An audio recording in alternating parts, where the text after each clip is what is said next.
இன்று தியானத்துக்காக எடுத்துக்கொள்கிற வேத பகுதி எபேசியர் 5:8 வசனம். எபேசியர் 5:8. எபேசியர் 5ஆம் அதிகாரம் 8ஆம் வசனம். முற்காலத்தில் நீங்கள் அந்தகாரமாயிருந்தீர்கள், இப்பொழுதோ கர்த்தருக்குள் வெளிச்சமாயிருக்கிறீர்கள். வெளிச்சத்தின் பிள்ளைகளாய் நடந்து கொள்ளுங்கள். ஜெயிப்போம். தோத்திரம் ஆண்டவரே, இப்பொழுதும் இந்த வேத வாக்கியத்தை தியானிக்கும்படியான கிருபை எங்களுக்கு தருவீராக. எங்கள் ஆண்டவரும் மீட்பு இரட்சகருமாய் இயேசு கிறிஸ்துவின் வழியாக எடுக்கிறோம் நல்ல பிதாவே, ஆமேன். முற்காலத்தில் நீங்கள் அந்த அந்தகாரத்தில் இருந்தீர்கள், இப்பொழுதோ கர்த்தருக்குள் வெளிச்சமாய் இருக்கிறீர்கள். வெளிச்சத்தின் பிள்ளையாய் நடந்து கொள்ளுங்கள். இன்னைக்கு நம்ம பார்க்க காரியம் இதுதான். வெளிச்சத்தின் பிள்ளையாய் நடந்து கொள்ளுங்கள். இது ஒரு கமாண்டா அல்லது ரிக்வஸ்டா அல்லது ஒரு சஜஷனா? ஐ நீ வெளிச்சத்தின் பிள்ளையாக நடந்து கொள்ளுங்கிறத தேவன் சொல்லுகிற வார்த்தை எப்படிப்பட்டது? அல்லேலூயா.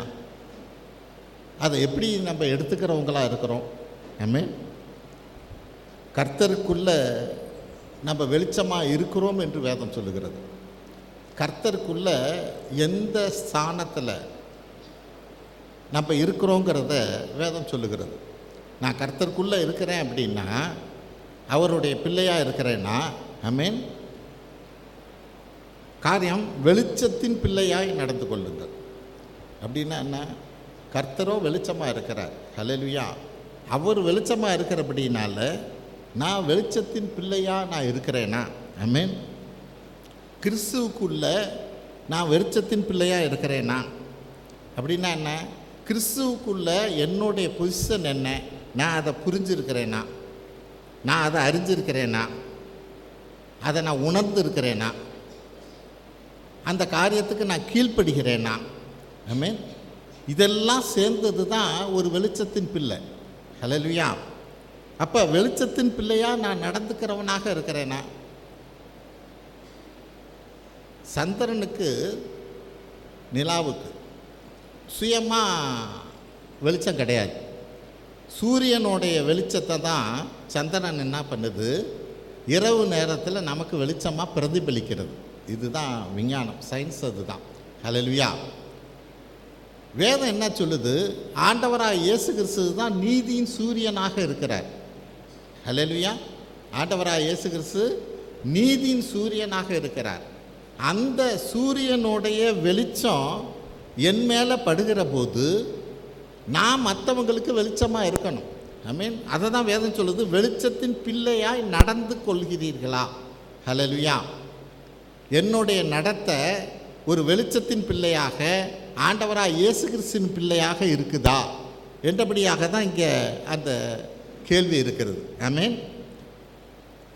மல்கியா 4:2 தான் அந்த வசனம் சொல்லுது. என் நாமத்திற்கு பயந்திருக்கிற உங்கள் மேல் நீதியின் சூரியன் உதிக்கும். அவர் நாமத்துக்கு பயந்திருக்கிற உங்கள் மேல் நீதியின் சூரியன் உதிக்கும். அவருக்கு பயந்து நான் நடக்கிற போது ஆண்டவராக இயேசு கிறிஸ்து தான் நீதியின் சூரியனாக இருக்கிறார். அவருக்கு பயந்து நடக்கிற போதுன்னா என்ன?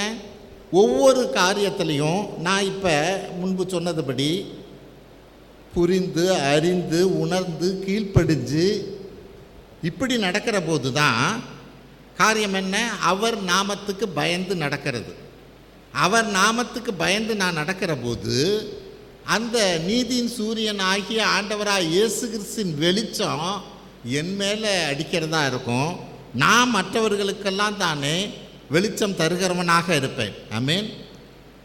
இது எல்லாராலையும் முடியுமா அப்படின்னா வேதம் என்ன சொல்லுது? யோவான் 1:9. யோவான் 1:9 என்ன சொல்லுது? யோவான் 1ஆம் அதிகாரம் 9ஆம் வசனம். உலகத்திலே வந்து எந்த மனுஷனையும் பிரகாசிக்கிற ஒளியே அந்த மெய்யான ஒளி. அங்கே நோ கண்டிஷன். உலகத்திலே வந்த எந்த மனுஷனையும் பிரகாசிக்கிற ஒளியே அந்த மெய்யான ஒளி. அவன் எப்படிப்பட்டவனாக இருந்தாலும் சரி. ஹல்லேலூயா.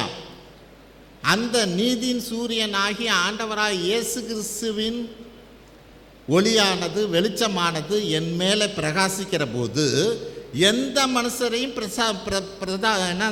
பிரசாபிக்கிற ஒளியே. ஆமென். பிரகாசிப்பிக்கிற ஒளியே அந்த மெய்யான ஒளி. ஹல்லேலூயா. அதனால் வேறுபாடே இல்லை. இவங்கள தான் பண்ணுவேன் அவங்கள தான் பண்ணுவேன்னு இல்லை, எல்லாத்தையுமே அவர் பிரகாசிக்க வைக்க முடியும். காரியம் என்ன, நமக்குள்ளே தான் சில பிரச்சனைகள்.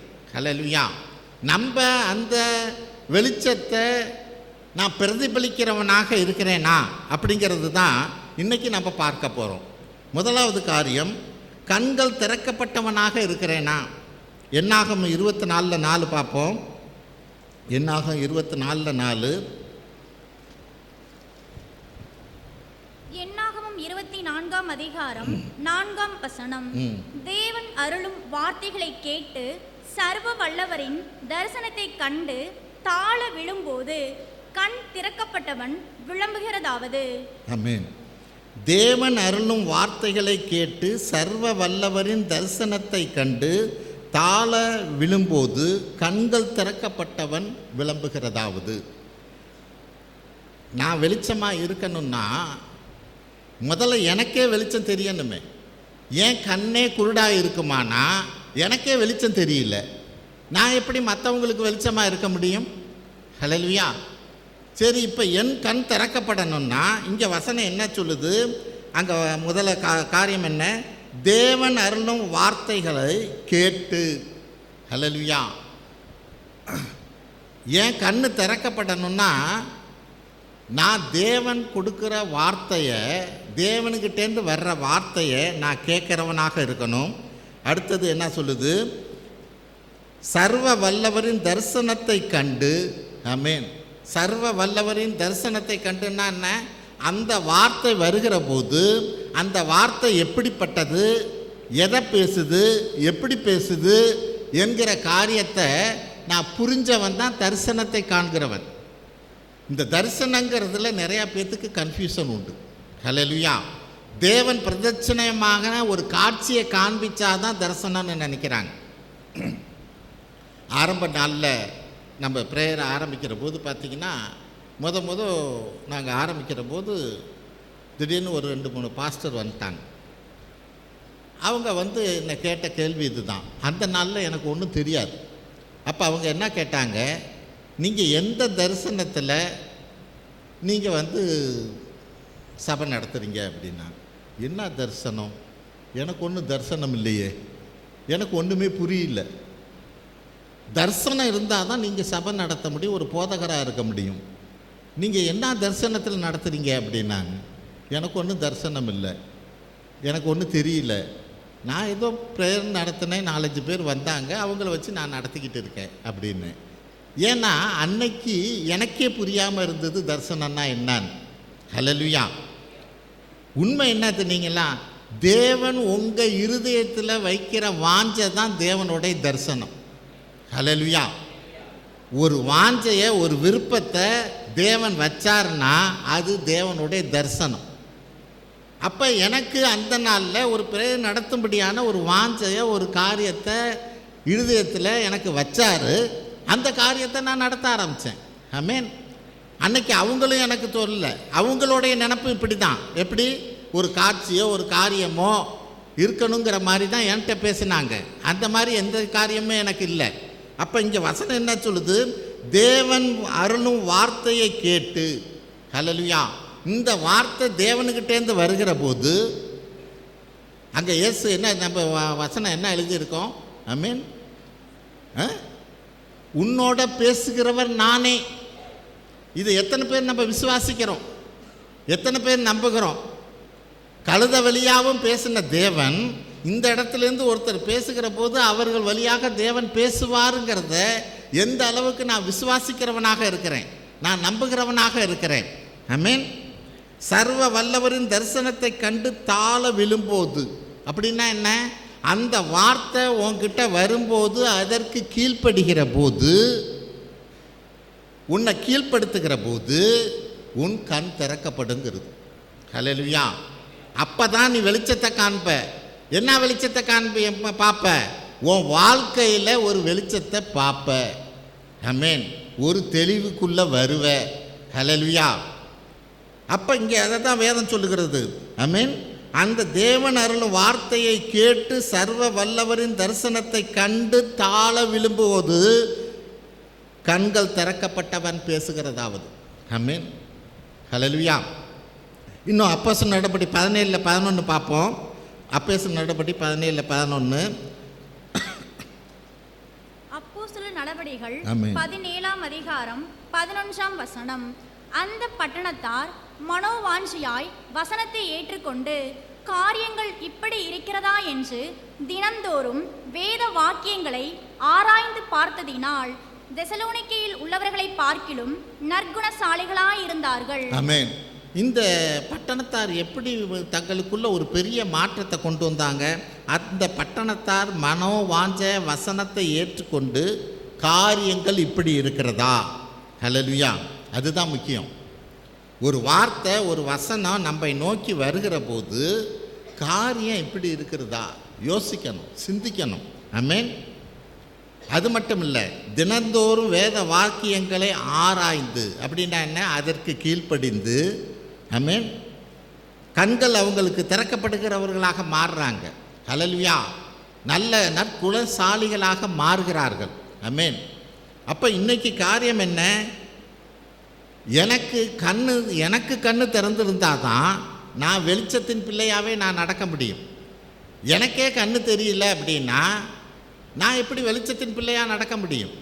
அப்போ என் கண்கள் திறக்கப்பட்டவனாக நான் இருக்கணும்னா தேவனுடைய வார்த்தையை கேட்கிறவனாக, அதற்கு கீழ்ப்படுகிறவனாக. ஆமென்.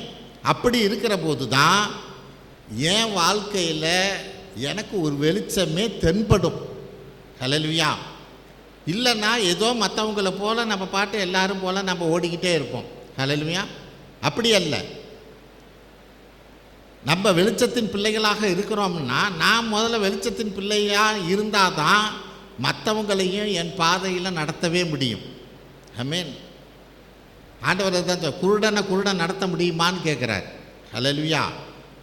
அப்போ என் கண் திறக்கப்பட்டதாக இருக்கணும். ரெண்டாவது காரியம், நீதிமானுக்கு வெளிச்சம் என்ன பண்ணுதுன்னா விதைக்கப்பட்டு இருக்கிறது தான். சங்கீதம் 97:11. சங்கீதம் 97:11. சங்கீதம் 97:11ஆம் வசனம். நீதிமானுக்காக வெளிச்சமும் செம்மையான இருதயத்தாருக்காக மகிழ்ச்சியும் விதைக்கப்பட்டிருக்கிறது. ஆமென். நீதிமானுக்கு வெளிச்சம் விதைக்கப்பட்டு இருக்கிறதுன்னா முன்பே கொடுக்கப்பட்டு இருக்கிறது. ஆனால் அவன் யாராக இருக்கணும்? நீதிமானாக இருக்கணும். ஹல்லேலூயா. நீதிமானாக இருக்கிறவனுக்கு முன்பே வெளிச்சம் கொடுக்கப்பட்டு இருக்கிறது, விதைக்கப்பட்டு இருக்கிறது. ஆமென். அவனுக்குள்ளே இருக்குது. சங்கீதம் 37:6 படிப்போம். சங்கீதம் 37:6ஆம் வசனம். உன் நீதியை வெளிச்சத்தைப் போலவும் உன் நியாயத்தை பட்ட பகலைப் போலவும் விளங்க பண்ணுவார். ஆமென். உன் நீதியை வெளிச்சத்தைப் போலவும் நியாயத்தை பட்ட பகலை போலவும் விளங்க பண்ணுவார். அப்படின்னா என்ன? இந்த நீதியின் வெளிச்சம் உனக்கு விதைக்கப்பட்டிருக்கிற அந்த வெளிச்சமானது இப்போ என்னாவது? அதை விளங்க பண்ணுவார், அதை முளைக்க பண்ணுவார். ஹல்லேலூயா. மற்றவங்களுக்கெல்லாம் விளங்க பண்ணுவார். ஆண்டவராக இயேசு கிறிஸ்து ஒளியாக வெளிச்சமாக எனக்குள்ளே இருக்கிறத மற்றவங்களுக்கும் அறியும்படியாக செய்வார். ஆமென். அவன் கர்த்தருக்குள்ளே இருக்கிறான் என்றபடியாய். ஹல்லேலூயா. இது எப்படி விளங்க பண்ண முடியும்? ஏசாயா 54:17 பாருங்க. ஏசாயா 54:17. ஏசாயா 54ஆம் அதிகாரம் 17ஆம் வசனம். உனக்கு விரோதமாய் உருவாக்கப்படும் எந்த ஆயுதமும் வாய்க்காதே போம். உனக்கு விரோதமாய் நியாயத்தில் எழும்பும் எந்த நாவையும் நீ குற்றப்படுத்துவாய். இது கர்த்தருடைய ஊழியக்காரரின் சுதந்திரமும் என்னால் உண்டான அவர்களுடைய நீதியுமாய் இருக்கிறது என்று கர்த்தர் சொல்லுகிறார். ஆமென். இந்த வெளிச்சம் எப்படி மற்றவங்களுக்கெல்லாம் தெரியும்? இங்கே வசனம் என்ன சொல்லுது? உனக்கு விரோதமாய் உருவாக்கப்படும் எந்த ஆயுதம் வாய்க்காதே போகும். உனக்கு விரோதமாக யார் எதை பண்ணாலும் ஒன்றும் கதை நடக்காது. ஏன்? அந்த நீதியின் சூரியன் ஆகிய ஆண்டவராக இயேசு கிறிஸ்துவோட வெளிச்சம் எனக்குள்ளே இருக்கிறபடினால இந்த வெளிச்சம் அவனை ஒன்றுமே செய்ய முடியாதபடி செய்யும். அது எப்படி செய்யும்? ஒரு வெளிச்சம் பார்த்தீங்கன்னா உங்கள் மூஞ்சுக்கு நேராக ஒரு டார்ச் லைட் அடித்தா ஏதாவது தெரியுமா? ஏதாவது தெரியுமா? ஒன்றுமே கண்டு தெரியாது. ஹல்லேலூயா. அப்போ அந்த நீதியின் சூரியனாகிய ஆண்டவராக இயேசு கிறிஸ்து எனக்குள்ளே இருப்பாரானா எனக்கு விரோதமாக உருவாக்கப்படும் எந்த ஆயுதமும் வாய்க்காதே போகும். ஆமென். உனக்கு விரோதமாக நியாயத்தில் எழும்பும் எந்த நாவையும் நீ குற்றப்படுத்துவாய். இது கர்த்தருடைய ஊழியக்காரன் சுதந்திரமும் என்னால் உண்ட அவர்களுடைய நீதியுமாக, அதாவது வெளிச்சமாக கர்த்தர் இருக்கிறார் என்று வேதம் சொல்லுகிறது. ஆமென். அப்போ நீதிமானாக நான் இருக்கிற போது அந்த வெளிச்சமானது எனக்குள்ளாக விதைக்கப்பட்டு இருக்கிறது. ஆமென். அது நிச்சயமாக வெளியே வரும். ஹல்லேலூயா. நான் நீதியின் பிள்ளைங்கிறத, ஆண்டவராக இயேசு கிறிஸ்துவின் பிள்ளைங்கிறத, வெளிச்சத்தின் பிள்ளைங்கிறத மற்றவர்களுக்கெல்லாம் சொல்லாமல் அறிஞ்சு கொள்வார்கள். 1 சாமுவேல் 24:17 பாருங்க. 1 சாமுவேல் 24:17. 1 சாமுவேல் 24:17. தாவீதை பார்த்து, நீ என்னை பார்க்கிலும் நீதிமான், நீ எனக்கு நன்மை செய்தாய், நானோ உனக்கு தீமை செய்தேன். ஆமென். தாவீதை பார்த்து நீ எனக்கு என்னை பார்க்கிலும் நீதிமான்னு யார்? சவுல் சொல்கிறான். ஹல்லேலூயா. இதுக்கு காரியம் என்ன? அதே மாதிரி 18:29 அதிலே படிங்க. 18வது அதிகாரம் 29. 1 சாமுவேல் 18:29. ஆகையால் சவுல் இன்னும் அதிகமாய் தாவீதுக்கு பயந்து. ஆமென். எப்போ தாவீது ஒரு வெளிச்சமாக, கர்த்தருக்குள்ள வெளிச்சமாக இருக்கிறபடினால சவுல் என்ன பண்ணுறான்? அவனுக்கு பயப்படுகிறவனாக இருக்கிறான். ஹல்லேலூயா. உங்களுக்குள்ள இருக்கிற வெளிச்சமே ஒரு சில நேரங்களில் நீங்களே அறிஞ்சு கொள்ளலாம். சிலர் நமக்கு தெரிஞ்சவங்களே ஒரு தூரம் ஒரு 2-3 பேர் கூடி பேசிக்கிட்டு இருக்காங்கன்னு வைங்க. அவங்க பேசுகிற காரியம் கர்த்தருக்கான காரியம் இல்லை. ஹல்லேலூயா. ஏதோ உலக பிரகாரமான ஒரு காரியத்தை அவங்க பேசிக்கிட்டு இருக்கிற போது நீங்கள் போனீங்கன்னா டக்குன்னு அதை பேச்சை நிறுத்திடுவாங்க. ஹல்லேலூயா. ஏன் நிறுத்துகிறாங்க? உங்கள் வெளிச்சம் அங்கே போகுது முன்னாடி. ஹல்லேலூயா. நீங்கள் கர்த்தருக்குள்ளே இருக்கிறீங்கிற அந்த வெளிச்சம் அங்கே படுகிற போது அவங்க எல்லாருமே சைலண்ட் ஆகிடுவாங்க. ஆமென். இதுதான் கர்த்தருக்குள்ளே நம்ம வெளிச்சமாக இருக்கிறது. ஹல்லேலூயா. நம்மளையும் அறியாமல் புரியாமல் இருக்கிறோம். அந்த வெளிச்சம் நமக்குள்ளே தான் இருந்துக்கிட்டு இருக்குது. நீதிமொழிகள் 4:18 படிப்போம். நீதிமொழிகள் 4:18. நீதிமொழிகள் 4:18. நீதிமான்களுடைய பாதை நடுப்பகல் வரைக்கும் அதிகமாய் பிரகாசிக்கிற சூரிய பிரகாசம் போல் இருக்கும். ஆமென். அந்த வெளிச்சம் எப்படி இருக்கும்? நீதிமானுடைய வெளிச்சம் நடுப்பகலுக்கு சூரியன் போகிற போது எப்படி அதிகப்படியான உச்சத்துக்கான ஒரு வெளிச்சத்தை கொடுக்குதோ அது மாதிரி அது பெருகிக்கிட்டே இருக்கும்னு வேதம் சொல்லுகிறது. ஆமென். அது அந்திம காலத்தில் சாயங்காலம் ஆகிற போது வர்ற வெளிச்சம் அல்ல. ஆமென். நடுப்பகலை நோக்கி போகிற வெளிச்சத்தை போல அது மென்மேலும் பிரகாசிக்கிறதாகவே இருக்கும். ஆமென். இன்னைக்கு அந்த பிரகாசமான வெளிச்சத்தை நோக்கி நான் நடந்து கொண்டு இருக்கிறேனா? ஆமென். அவர் கொடுக்கறதுக்கு ரெடியாக இருக்கிறார். ஹல்லேலூயா. அந்த வெளிச்சத்தை நம்மிடத்திலிருந்து அவர் பிரதிபலிக்கிறதுக்கு அவர் ரெடியாக இருக்கார். அவருடைய சூரியனுடைய வெளிச்சம் என்னைக்கு குறைஞ்சி போகாது. ஆமென். அதை மறைக்கிற காரியங்கள் மேகமோ மற்ற காரியங்கள் வேணால் இருக்கலாமே ஒழிய நமக்குள்ள சூரியனோட வெளிச்சம் அது இருந்துக்கிட்டே தான் இருக்கும். ஆமென். அப்போ தேவனுடைய வெளிச்சம் அது இருந்துக்கிட்டு தான் இருக்குது. நமக்கு எது மறைக்குது? ஹல்லேலூயா. அந்த காரியத்திலிருந்து நம்ம வெளியே வருவோம். ஆமென். நிச்சயமாக ஆண்டவர் அந்த நடுப்பகலோடைய வெளிச்சத்தை போல நம்மளை பிரகாசிக்க வல்லவராக இருக்கிறார். ஆமென். 3வது காரியம் வேதமே வெளிச்சம். நீதிமொழிகள் 6:23 படிப்போம். நீதிமொழிகள் 6:23. கட்டளையே விளக்கு, வேதமே வெளிச்சம், போதக சிச்சையே ஜீவ வழி. ஹல்லேலூயா. வேதமே வெளிச்சங்கிற காரியத்தில் நான் எந்த அளவுக்கு இந்த வெளிச்சத்தை நான் பயன்படுத்துகிறவனாக இருக்கிறேன். ஆமென். 2 பேதுரு 1:19 படிப்போம். 2 பேதுரு 1:19. 2 பேதுரு 1:19. அதிக உறுதியான தீர்க்கதரிசன வசனமும் நமக்கு உண்டு. பொழுது விடிந்து விடிவெள்ளி உங்கள் இருதயங்களில் உதிக்கும் அளவும் இருளுள்ள ஸ்தலத்தில் பிரகாசிக்கிற விளக்கை போன்ற அவ்வசனத்தை கவனித்திருப்பது நலமாயிருக்கும். ஆமென். வசனம் என்ன சொல்ல? அதிக உறுதியான தீர்க்க தரிசன வசனமும் நமக்கு உண்டு. நமக்கு உண்டு. அதை தான் நீங்கள் புரிஞ்சுக்கணும். அதிக உறுதியான தீர்க்க தரிசன வசனமும் நமக்கு உண்டு.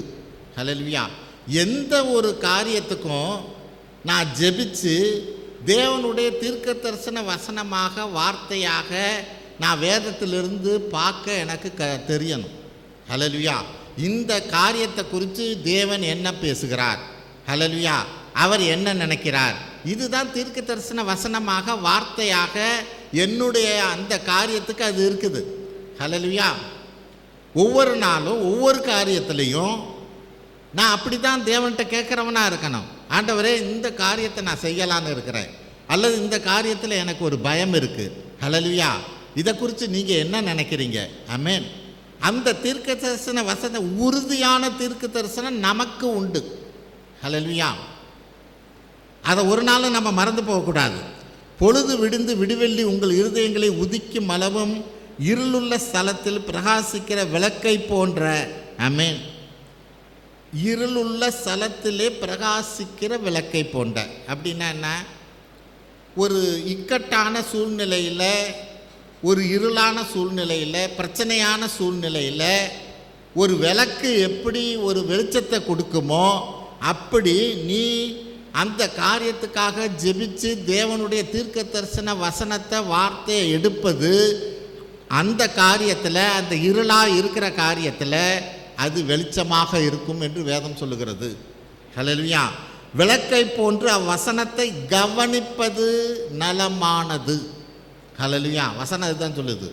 அந்த வசனத்தை, ஆண்டவர் கொடுத்த வசனத்தை, வார்த்தையை நீ கவனிக்கிறது தான் உனக்கு நலமானது.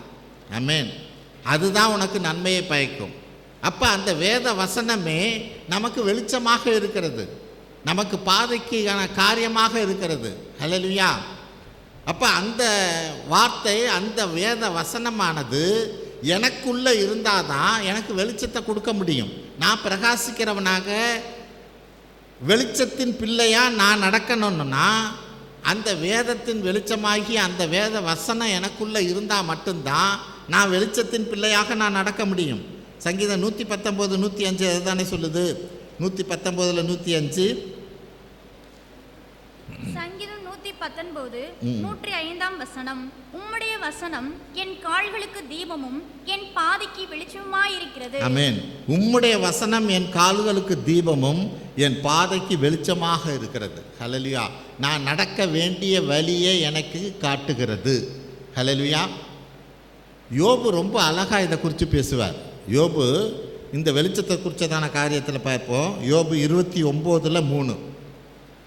யோபு 29 அதிகாரம் 3 வசனம். அப்பொழுது அவர் தீபம் என் தலைமேல் பிரகாசித்தது, அவர் அருளின வெளிச்சத்தினால் இருளை கடந்து போனேன். ஆமென். நீங்கள் சில படத்தை பார்த்தீங்கன்னா ஆசியில் மற்றவங்களாம் வந்து இயேசுவை போல், மாதாவை போல், மற்ற புனிதர்களை போல் ஒரு படத்தை பிக்சர் போட்டிருந்தாங்கன்னா அதில் என்ன பண்ணுவாங்க, தலையை சுற்றி ஒரு வெளிச்சம் மாதிரி போட்டிருப்பாங்க. பார்த்துருக்கீங்களா? அது இந்த வசனத்திலேருந்து தான். அப்பொழுது அவர் தீபம் என் தலையின் மேல் பிரகாசித்தது. ஆமென். அவர் அருளின வெளிச்சத்தினால் இருளை கடந்து போனேன். ஹல்லேலூயா. கர்த்தருடைய வெளிச்சம் எனக்குள்ள பிரகாசித்தது. ஹல்லேலூயா. அப்படி பிரகாசிக்கிற போது தான் இருளை நான் கடந்து போக முடிஞ்சுது என்று வேதம் சொல்லுகிறது. ஹல்லேலூயா. இது பார்க்குற ஒரு வெளிச்சமாக இல்லை. ஆமென். அந்த வேதம் தான் அங்கே வெளிச்சமாக இருக்கிறது. ஹல்லேலூயா. வேதமே நமக்கு வெளிச்சமாக இருக்கிறது. அந்த வேதத்தை நான் அறிஞ்சிருக்கிற போது, புரிஞ்சிருக்கிற போது தான் கர்த்தர் என்னோடு பேசுகிற போது அது தீர்க்க தரிசன வார்த்தையாக என் பாதைக்கு வெளிச்சமாக இருக்கிறது என்று வேதம் சொல்லுகிறது. ஆமென். கர்த்தருக்குள்ள வெளிச்சமாக இருக்கிற பிள்ளைகளிடத்தில் இந்த வேதம் இருக்கணும். ஹல்லேலூயா. அதுதான் நமக்கு வெளிச்சத்தை கொடுக்க முடியும். எந்த ஒரு பிரச்சனையிலும் தானே அந்த வெளிச்சத்தை நான் நாடுகிறவனாக தேடுகிறவனாக நான் இருக்கிற போது தான் நான் வெளிச்சத்தின் பிள்ளையாக இருக்க முடியும். அடுத்த காரியம், ஒளியின் ஆயுதத்தை தரித்து கொண்டவர்களாக இருக்கணும். ஆமென். வெளிச்சத்தின் பிள்ளைன்னா, நான் வெளிச்சத்தின் பிள்ளைன்னு சொல்கிறேன்னா அந்த வெளிச்சத்துக்கான என்ன காரியமோ அதை நான் தரித்து கொண்டு இருக்கிறவனாக இருக்கணும். ஹல்லேலூயா. நம்ம ரோட்லெல்லாம் பார்த்தீங்கன்னா நைட் ஹவர்ஸ் வேலை செய்கிறவங்க ஒரு ட்ரெஸ்ஸு போட்டிருப்பாங்க, கோடெல்லாம் போட்டு ரிஃப்ளெக்டர். ஆமென். அது தூரத்துலேருந்து கார் இங்கே போகிற போது பார்த்திங்கன்னா, காரோ வண்டியோ போணுச்சுன்னா அந்த வெளிச்சம் அவங்க மேலே பட்டு அது ரிஃப்ளெக்ட் ஆகும். அங்கே ஆள் சரி வேலை செய்கிறாங்க என்றபடியான ஒரு காரியத்தை நம்ம பார்க்கலாம். ஆமென். அந்த இருளான நேரத்தில் ஆமென் அந்த ஒளியின் ஆயுதம் எனக்குள்ளே இருந்தால் தான் ஆண்டவரோட வெளிச்சம் என் மேலே படுகிற போது அது எனக்கு பிரதிபலிக்கிறதாக இருக்கும். ஹல்லேலூயா. என்ன ஆபத்திலிருந்து காப்பாற்றுகிற ஒரு காரியமாக இருக்கணும். அப்போ அப்படிப்பட்ட அந்த ஒளியின் ஆயுதத்தை நான் தரித்தவனாக இருக்கணும். ஆமென். ரோமர் 13:12 படிங்க. ரோமர் 13:12. ரோமர் 13ஆம் அதிகாரம் 12ஆம் வசனம். இரவு சென்று போயிற்று, பகல் சமீபமாயிற்று. ஆகையால் அந்தகாரத்தின் கிரியைகளை நாம் தள்ளிவிட்டு ஒளியின் ஆயுதங்களை தரித்து கொள்ள கடவோம். ஆமென். இருளில் இருந்த நம்ம இப்போ பகலுக்கு வெளிச்சத்துக்கு வந்துட்டோம் அப்படின்னா அந்த ஒளியின் ஆயுதங்களை தரித்தவர்களாக நம்ம இருக்கணுமே. அப்படின்னா என்ன சொல்லுது வசனம்? முன்னாடி ஒரு காரியத்துக்கு எப்படி போராடுனியோ, எந்த விதத்தில் போராடுனியோ அது மாதிரி இப்போ போராடாத, இப்போ வேறு விதமாக போராடு. அதை தான் நம்ம என்ன சொல்கிறோம்? 2 கொரிந்தியர் 10:3, நாங்கள் மாமிசத்தின் நடக்கவர்களாயிருந்தும் மாமிசத்தின்படி போர் செய்கிறவர்கள் அல்ல. ஹல்லேலூயா. இப்போ ஒளியின் ஆயுதம் என்ன?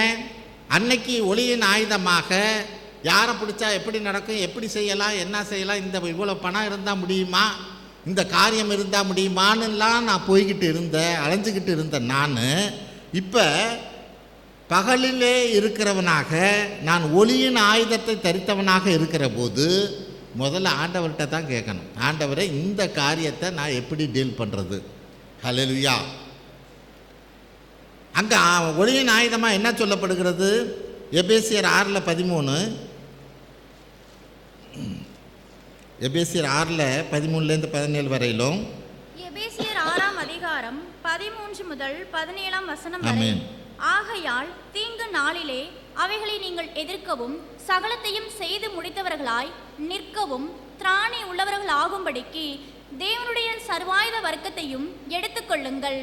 சத்தியம் என்னும் கச்சையை உங்கள் அறையில் கட்டினவர்களாயும் நீதி என்னும் மார்க்கவசத்தை தரித்தவர்களாயும் சமாதானத்தின் சுவிசேஷத்திற்குரிய ஆயத்தம் என்னும் பாதரட்சையை கால்களிலே தொடுத்தவர்களாயும் பொல்லாங்கன் எய்யும் அக்னியாஸ்திரங்களை எல்லாம் அவித்து போடத்தக்கதாய் எல்லாவற்றிற்கும் மேலாக விசுவாசம் என்னும் கேடகத்தை பிடித்து கொண்டவர்களாயும் நில்லுங்கள். இரட்சணியம் என்னும் தலைச்சீராவையும் தேவ வசனமாகிய ஆவியின் பட்டயத்தையும் எடுத்துக்கொள்ளுங்கள். ஆமென்.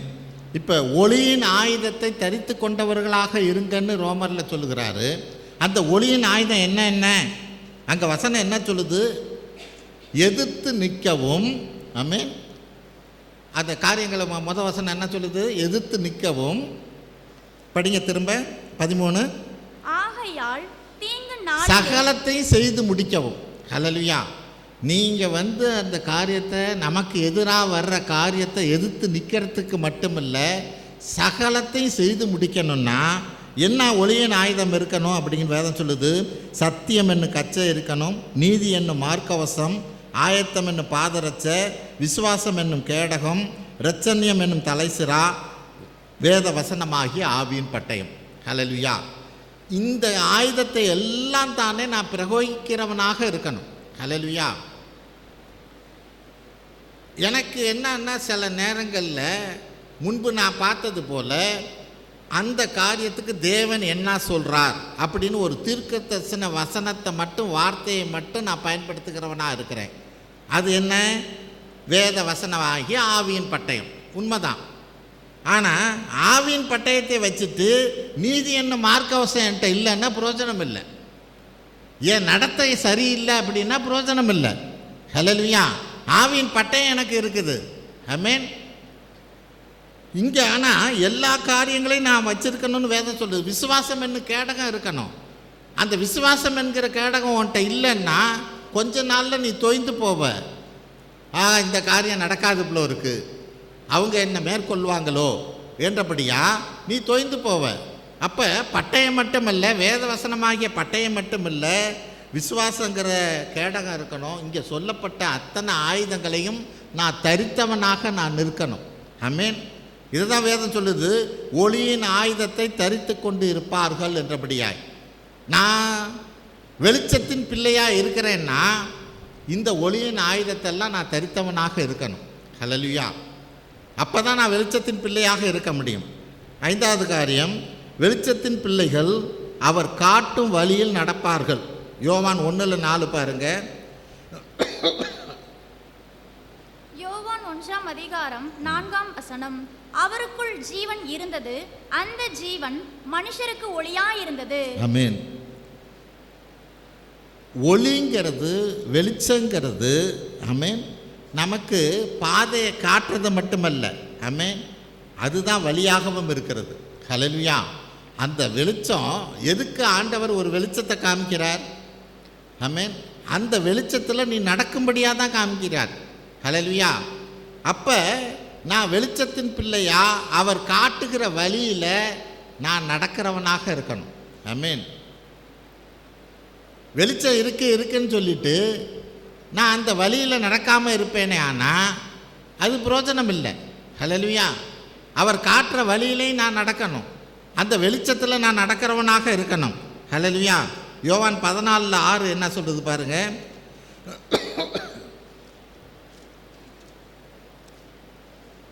யோவான் 14:6 அதற்கு இயேசு, நானே வழியும் சத்தியமும் ஜீவனுமாயிருக்கிறேன். ஹல்லேலூயா. என்னாலே அல்லாமல் ஒருவனும் பிதாவினிடத்தில் வரான். நானே வழியும் சத்தியம் ஜீவனுமாய் இருக்கிறேன். ஹல்லேலூயா. பெட்மான் சாரோட பாடல், நல்ல பாடல். என்ன? நானே வழி, நானே சத்தியம், நானே ஜீவன் மகனே, உனக்கு நானே வழி, நானே சத்தியம், நானே ஜீவன் மகனே. அடுத்து அவர் என்ன சொல்றார் பாரு. என்னாலன்றி உனக்கு விடுதலை இல்லை, என்னாலன்றி உனக்கு நிம்மதி இல்லை. அவர் தான் வெளிச்சம். ஹல்லேலூயா. அவளார அன்றி விடுதலை கிடையாது. ஆமென். நிம்மதி கிடையாது. அந்த வெளிச்சத்தில் நான் நடக்கிறவனாக இருக்கணும். ஹல்லேலூயா. வெளிச்சம்னா வெளிச்சத்தோடு நின்றுறது இல்லை, அந்த வெளிச்சத்தின் வழியில் ஆண்டவர் காண்பிக்கிற அந்த வெளிச்சத்தில் நான் நடக்கிறவனாக இருக்கணும். அவரே வழியாக இருக்கிறார். ஹல்லேலூயா. நான் வெளிச்சத்தின் பிள்ளையாக நடக்கிறேனா அப்படின்னா, வசனத்தின்படி நான் வெளிச்சத்தின் பிள்ளையாக இருக்கிறேன் அப்படின்னா, அந்த வழியில் ஆண்டவரை இயேசு கிறிஸ்து காட்டுகிற வழியில் நான் நடக்கிறவனாக இருக்கணும். 6வது காரியம், வெளிச்சத்தின் பிள்ளைகளாய் நடந்து கொள்ளுங்கள். நம்ம முன்னாடி படித்த அந்த ஆதார வசனத்தின்படி அப்படின்னா என்ன? வெளிச்சத்தின் பிள்ளையாய் நடந்து கொள்ளுங்கள் அப்படின்னா, நீ ஆண்டவருடைய பிள்ளைன்னா நீ அவருக்கு சாட்சியாய் நடந்து கொள். ஹல்லேலூயா. வெளிச்சத்தின் பிள்ளையாய் நடந்து கொள்னா என்ன அர்த்தம்? நீ ஆண்டவராய் இயேசு கிறிஸ்து உன் வெளிச்சமாக நீதியின் சூரியனாக இருக்கிறார். அந்த ஆண்டவராய் இயேசு கிறிஸ்துவின் பிள்ளையாக இருப்பாயானா உன் வாழ்க்கை ஒரு சாட்சி உள்ள வாழ்க்கையாக இருக்கணும். ஹல்லேலூயா. வெளிச்சத்தின் பிள்ளையாய் நீ நடந்து கொள்ளுங்கள். ஆமென். மத்தேயு 5:16 படிப்போம். மத்தேயு 5:16. மத்தேயு 5:16 இவ்விதமாய் மனுஷர் உங்கள் நற்கிரியையை கண்டு பரலோகத்தில் இருக்கிற உங்கள் பிதாவை மகிமைப்படுத்தும்படி உங்கள் வெளிச்சம் அவர்கள் முன்பாக பிரகாசிக்க கடவது. ஆமென். இவ்விதமாய் மனுஷர் உங்கள் நற்கிரியைகளை கண்டு பரலோகத்தில் இருக்கிற உங்கள் பிதாவை மகிமைப்படுத்தும்படி உங்கள் வெளிச்சம் அவர்களுக்கு முன்பாக பிரகாசிப்பிக்க கடவது. ஹல்லேலூயா. அப்போ அந்த வெளிச்சம் எப்படி நான் என்கிட்டேருந்து வெளியே போகுமா? நற்கிரியையின் வழியாக, நல்ல காரியத்தின் வழியாக இவன் ஆண்டவரை பிடிச்சு கொண்டவன் என்றபடியாய், இவன் ஆண்டவருக்குள்ளே இருக்கிறவன் என்றபடியா மற்றவங்க எப்போ தெரிஞ்சுக்கொள்வாங்க? நான் சில நல்ல காரியங்களை செய்கிற போது மட்டும்தான். ஹல்லேலூயா. இதுக்கு நல்ல உதாரணம் ஈசாக்கு தான். ஹல்லேலூயா. அந்த பெலிஸ்தெல்லாம் பார்த்தீங்கன்னா முதல்ல ஒரு கேணி நோண்டுறாப்பு ஈசாக்கு, அதையும் மூடி போடுறாங்க. அதுக்கப்புறம் கொஞ்சம் தூரம் போய் இன்னொரு கேணி நோண்டுறாரு, அதையும் மூடுறான். அதுக்கப்புறம் 3வது கேணி மூடுனா அதையும் மூடுறான். ஒன்றும் வார்த்தையே பேசலை. ஹல்லேலூயா. அவங்கள எதிர்த்து நிற்கவே இல்லை. 4வது கேணி மூடுறான்.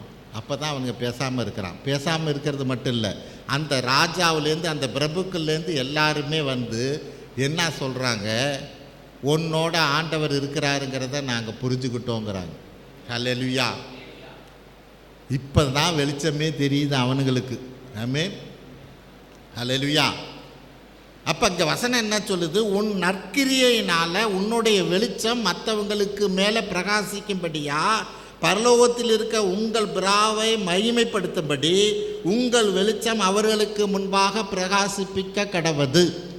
அப்படின்னா நீ பாதிப்பு அடைஞ்சாலும் தானே, ஆமென், கிறிஸ்துவுக்குள்ளாக நீ அதை ஏற்றுக்கொள்கிறவனாக இருக்கிற போது அதுலேருந்து ஒரு வெளிச்சம் வருது. ஹல்லேலூயா. ஒரு இரும்பு எடுத்து நல்ல இன்னொரு இரும்பையோடையோ நல்ல ஹார்டாக இருக்கிற கல்லையோ நீங்கள் வேகமாக அடிங்க, ஒரு வெளிச்சம் வரும். ஹல்லேலூயா. ஒரு ஸ்பார்க் வரும் அதுலேருந்து. ஆமென்.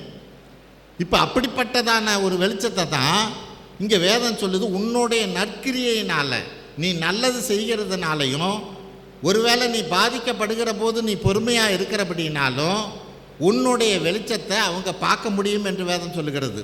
ஹல்லேலூயா.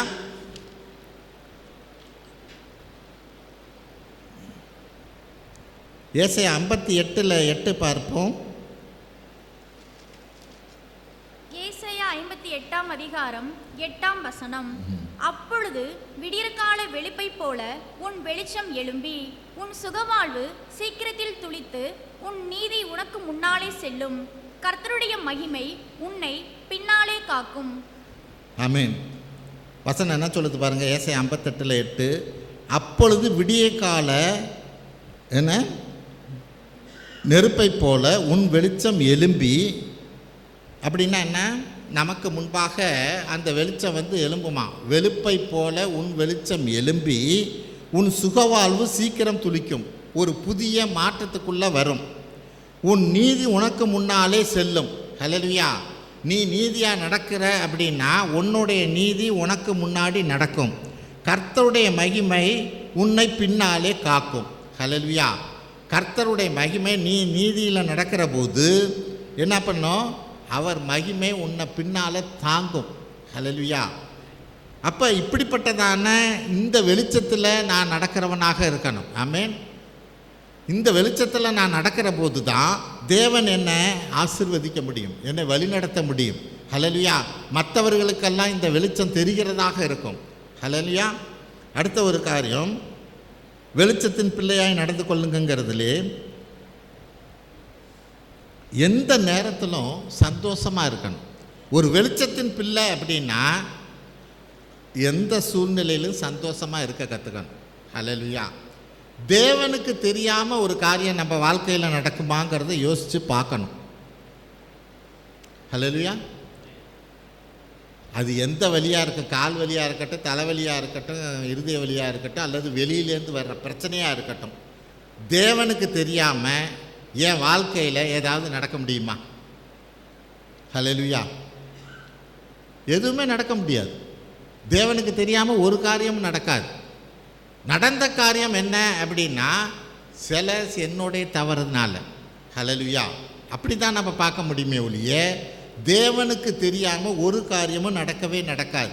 அப்போனா வேதம் என்ன சொல்லுது? எல்லா சூழ்நிலையிலும் எல்லா நேரத்திலும் நான் என்ன பண்ணணும்? சந்தோஷமாக இருக்க கற்றுக்கொள்ளணும். ஆமென். ஹல்லேலூயா. நான் முன்பு சொன்னது போல் சில இதை நம்ம அந்த ஹார்டாக ஆமரால் அடிக்கிற போது ஒரு வெளிச்சம் வருது. ஆமென். அதே போல் தான் சில காரியத்தை, சில பொருளை நீங்கள் கசக்குனா தான் வாசம் வரும். ஹல்லேலூயா. அப்போ நான் வாசனையாக இருக்கும்படிக்காக தேவன் ஒருவேளை என்னை கசக்கலாம், மற்றவர்களுக்கு நான் வாசனையாக இருக்கும்படிக்காய். ஹல்லேலூயா. அதை நான் ஏற்றுக்கொள்கிறவனாக இருக்கணும். அது கஷ்டம்தான், பிரச்சனை தான். ஹல்லேலூயா. இது முடியுமா? அப்போஸ்தலர் நடபடி 5:40 படிங்க. அப்போஸ்தலர் நடபடி 5:40 படிப்போம். அப்போஸ்தலர் நடபடிகள் 5ஆம் அதிகாரம் 40ஆம் வசனம்.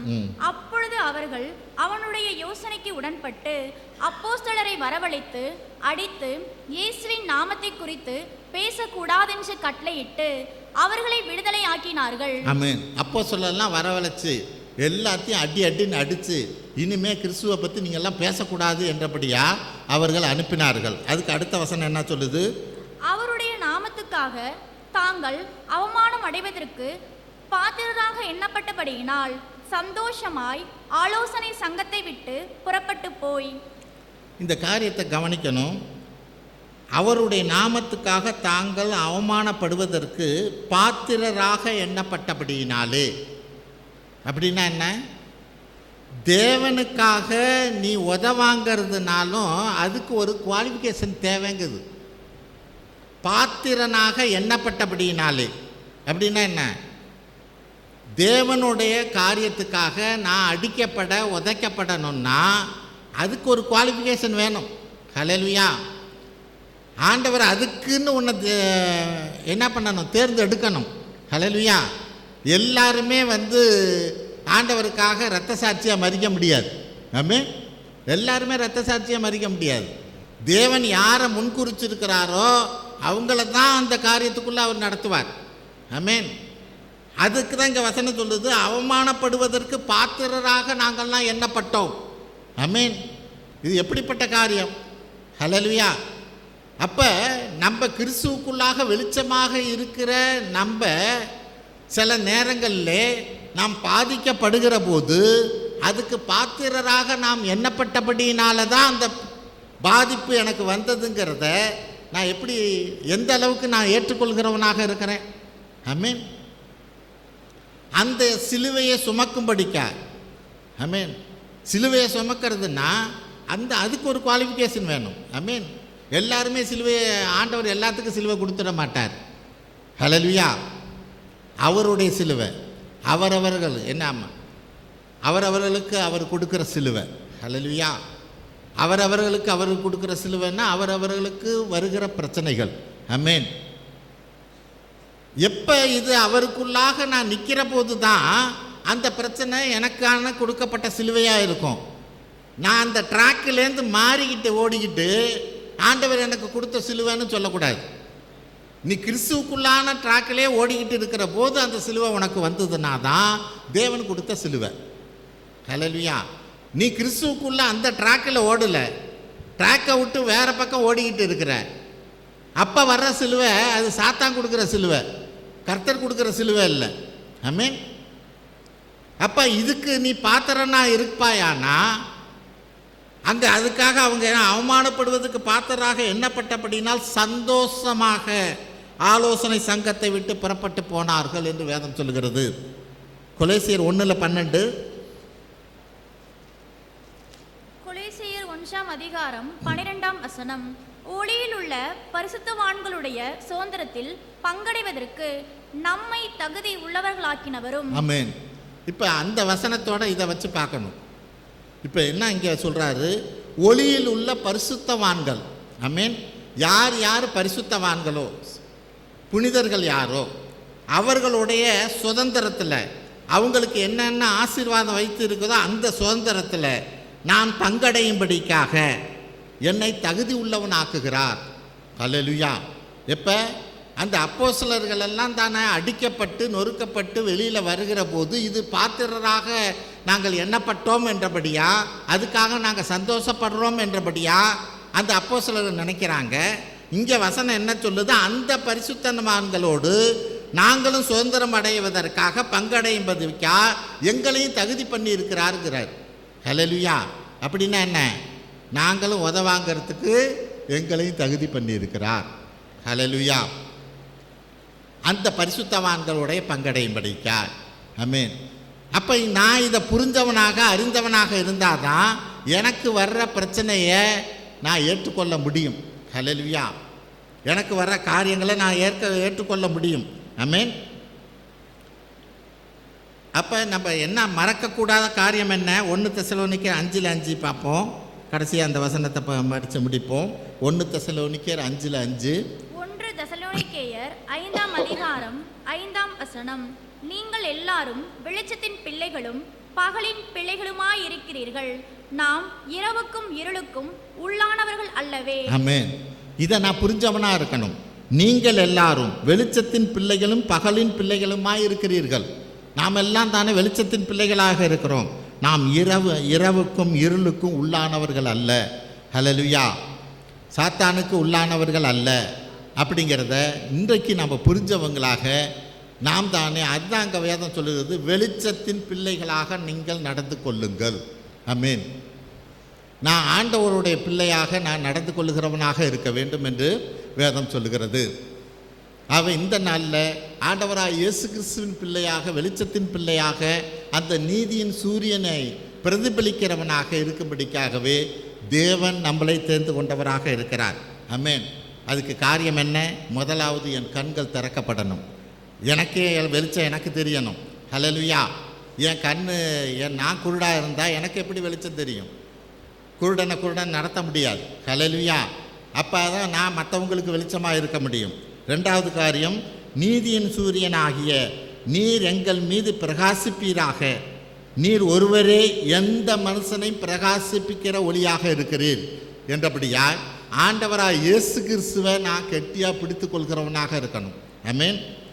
அடுத்தது, வேதம்தான் எனக்கு வெளிச்சம். ஆமென். நான் வெளிச்சமாக இருக்கணும்னா எனக்குள்ள எப்படி பேட்டரிக்குள்ளே ஒரு டார்ச் லைட்டுக்குள்ளே ஒரு செல்லை போடுறோமோ அது மாதிரி எனக்குள்ள நான் வெளிச்சமாக இருக்கணும்னா, வெளிச்சம் என்கிட்டேருந்து புறப்படணும்னா வேத வசனம் செல்லு மாதிரி எனக்குள்ளே இருக்கணும். நான் லோட் பண்ணணும். எத்தனை செல்லை லோட் பண்ணுறியோ அத்தனை அளவுக்கு நீ இப்போ பிரகாசிக்க முடியும். ஹல்லேலூயா. அப்போ அந்த வேத வசனம் எனக்குள்ளே இருக்கணும். அடுத்தது, ஒளியின் ஆயுதங்களை தரித்தவனாக இருக்கணும். ஹல்லேலூயா. பிரச்சனைகள் வரத்தான் செய்யும். ஹல்லேலூயா. ஆனால் நான் வெளிச்சத்தின் பிள்ளையாக இருக்கிறேன்னா நான் ஒளியின் ஆயுதத்தை தரித்தவனாக, ஆவியின் பட்டயத்தை மட்டும் எடுத்துக்கிறது இல்லை, விசுவாசமும் வேணும். ஆமென். தலைச்சீராக வேணும்.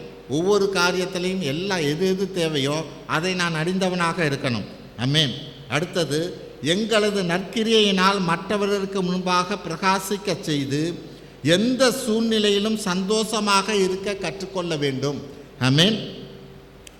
நம்மளுடைய நல்ல காரியத்தினால என்னுடைய வெளிச்சம் எப்படி வெளியில் தெரியணும் அப்படின்னா, நான் செய்கிற நல்ல காரியத்தினால நான் எப்படி மற்றவங்களுக்கு முன்பாக நடந்து கொள்கிறேன், கர்த்தருக்குள்ள சாட்சியாக இருக்கிறேங்கிறது தான் என்னுடைய வெளிச்சம். ஆமென். அப்போ அப்படிப்பட்டதான வெளிச்சத்தில் நான் இருக்கிறவனாக நான் உண்மையிலே ஒரு வெளிச்சத்தின் பிள்ளையாக இருப்பேனே. ஆனால் எல்லா சூழ்நிலையிலும் நான் சந்தோஷமாக இருக்க கற்றுக்கொள்கிறவனாக இருக்கணும். ஆமென். அவை இந்த நாளில் மற்றவர்களெல்லாம் அறிந்து கொள்ளும்படியா வெளிச்சத்தின் பிள்ளைகளாக நாம் இருக்கும்படிக்காக தேவன் நம்மளை அழைத்திருக்கிறார். ஜெபிப்போம். ஸ்தோத்திரம் ஆண்டவரே, உம்மது எல்லையில்லா கிருபைக்காய் நாங்கள் நன்றி செலுத்துகிறோம் அப்பா.